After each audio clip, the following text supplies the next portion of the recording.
Tip number 349 from the book 501 Contractor Tips. Don't bring your dog to the job.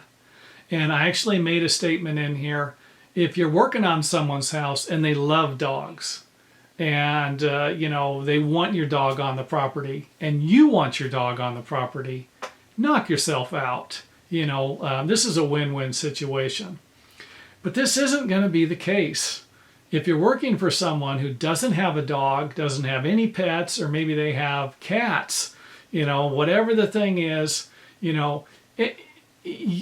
let's just say that you're going to make an assumption, which is what I just got through covering. You're going to assume that it's okay to bring your pet to the job, your dog, This is a perfect example of it right here, If you ask them, can I bring my dog to the job?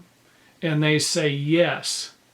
And then you bring your dog to the job the first day and it tears something up. And the next day the people are thinking I said, yeah, I could bring his dog, but I don't want the dog here anymore. Maybe this would be the time to ask again if it's still okay to bring your dog to the job.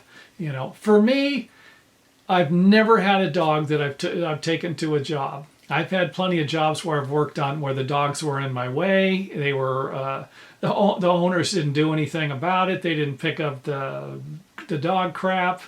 The dogs peed all over my stuff. I mean, I've had that. It's the same thing. Same thing backwards. When I go to a job and I see that there's a dog there and I'm going to be working in the backyard, I allow for it. The people aren't going to. I could tell they're not going to lock their dog up. Same thing. You bring a dog to your job site, and let's say you're working out in the woods somewhere. That's fine. Your dog runs off and kills something and mutilates it and leaves it laying around or brings it to the job site, and you don't see it. The owner comes on there and sees it and thinks there's wolves or bears on the property, but it was your dog that tore this thing up. And again, I could go on and on with hypothetical situations.